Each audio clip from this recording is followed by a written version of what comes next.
There are very few things in the college football world that I hate more than fire the coach radio. I hate fire the coach radio, whether it be from the hosts, the callers, whatever the case may be. I can't stand it because it's generally just the dumbest course of action, the dumbest reaction to some slight thing going wrong. I do think that there's a difference between fire the coach radio and question the coach radio.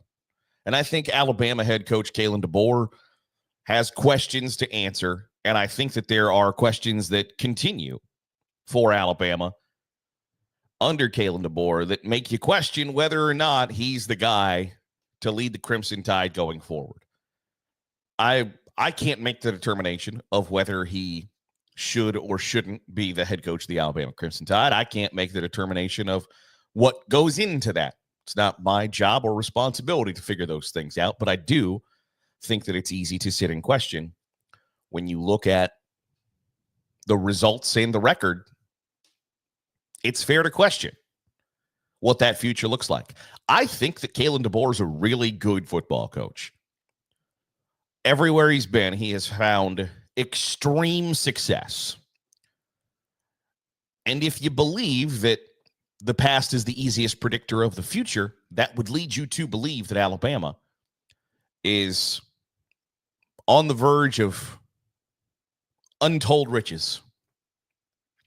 And then you watch them play, and it's pretty clear that they are not on the verge of untold riches. It is not just a step away, a beat away, moments away from being spectacular, fantastic, and just unbelievable greatness. It doesn't seem to be on the horizon for the Crimson Tide, and I think it's fair to question whether that is legitimately coming or not. And I think back to the age-old adage of you don't want to be the guy who replaces the guy. And I've asked college coaches this before, like, do you believe into that? And a lot of them don't. A lot of them say that's kind of a way to pussyfoot around the fact that you aren't as good as a coach as you thought you were. That's a really easy scapegoat. But I do think that there are times in situations where it's probably warranted that you don't want to be the guy who replaces the guy, because for a really long time, Nick Saban had that program as the program in college football. Even in their national championship defeats, even when they didn't make the national championship, it was still the program that everybody else emulated, wanted to be, and wanted to beat. And Alabama is not that at all. Now, I don't think that that's strictly a Kalen DeBoer problem, because I don't know that anybody in America has that holy cow watching the other team get off the bus or come out on the field for the first time. Like Notre Dame players from the 2012 national championship game will tell you, when Alabama came out of the tunnel, we stood there with our mouths open and went, holy cow, they're bigger, faster, and stronger than us. They are at a whole different level. And I don't think that physical advantage really exists anymore. Now, you get it in an SEC versus FCS. Yes, absolutely. But in Alabama versus Florida State on Saturday, that intimidating physical size advantage, that aura, if you will, doesn't exist for, I don't think, anybody anymore in a Power 4 versus Power 4 matchup. It's just the idea that somebody's going to get off the bus and the other team is going to go, oh, well, we don't have a shot, I don't think really exists anymore. And I don't think that's a Kalen DeBoer problem. I think that's a NIL transfer portal accessibility, movability option for college football players now leads into that. But there is when you played Alabama under Nick Saban, you knew what you were going to get from a relentless effort, etc. Things like that. The things that don't show up in the stat sheet. And they don't have that right now. And whether or not that is an indictment against Kalen DeBoer or the players is irrelevant. What matters most is they don't have that right now. And I don't know how you build that. I don't know how you get that other than just flat out not accepting what you've got right now. But I think it's an overreaction to today.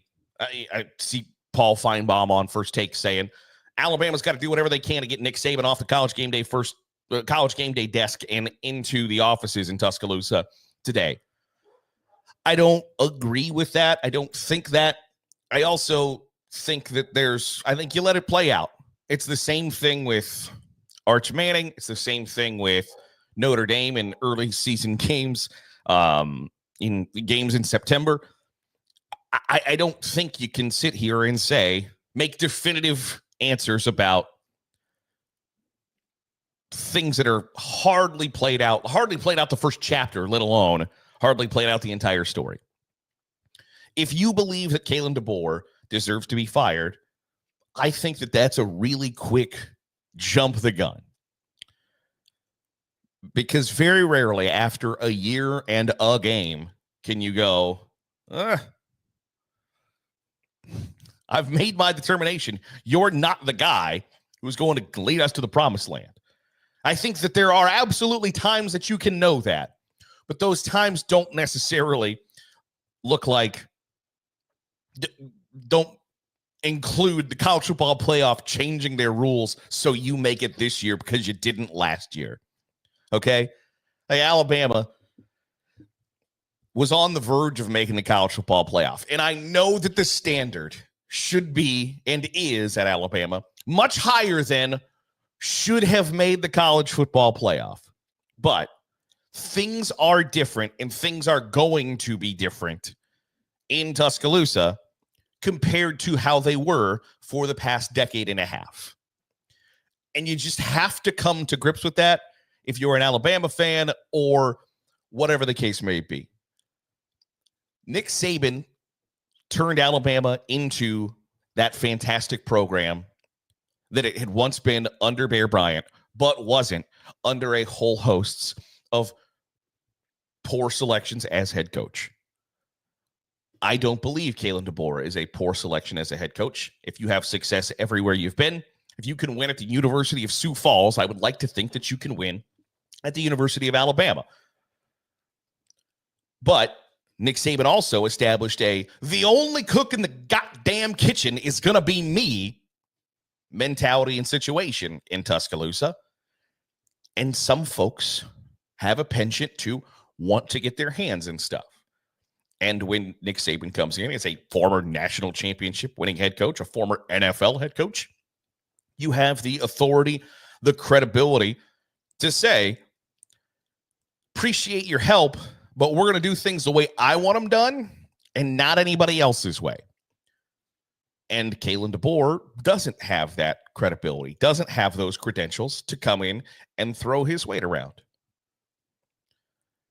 which I find interesting as all get out, because anything that he's going to do that other people disagree with, I can't tell you how many times I have seen on the tweet machine the photo of Kalen DeBoer's office that said, I should have known Alabama picked the wrong guy when they changed Nick Saban's office from an office into a T-Mobile store. Yuck, yuck. Anytime Kalen DeBoer is going to do anything that isn't the way Nick Saban would have done it, it's going to be, well, that's not how Nick Saban would have done it.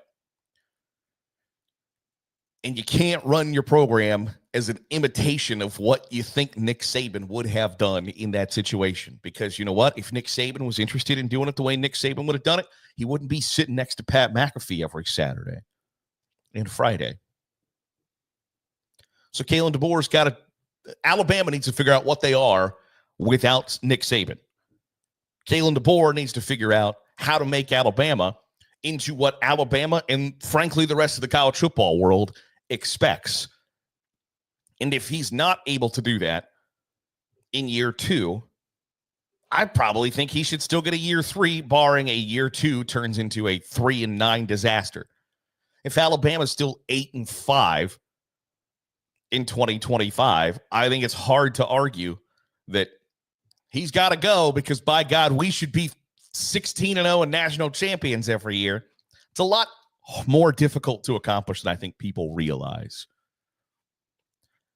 And I don't think people want to realize that not every college football program is going to go undefeated and win the national championship every year. Only one team gets to hold that trophy when it's all said and done. And the idea that if you don't hold it means that year was a failure is not true for about 99% of programs, about 99% of the time. But nobody wants to have that conversation. Want to hear your thoughts. Is Kalen DeBoer the right coach for the Alabama Crimson Tide? Does he make it through 2025? I think that answer is unequivocally yes, but those questions are being asked, so I'm going to try to answer them. I want to hear your thoughts to those questions as well in the comments below. That'll do it for today's episode of the Daily Huddle. Appreciate you making us a part of your day, however it is, wherever it is you're doing so. If you're watching on YouTube, hit the subscribe button. Make sure you're getting all the great college football content we're pumping out. If you're listening on the podcast feed, drop a 5-star review. It goes a long way in helping out the channel. See you tomorrow for another episode of the Daily Huddle.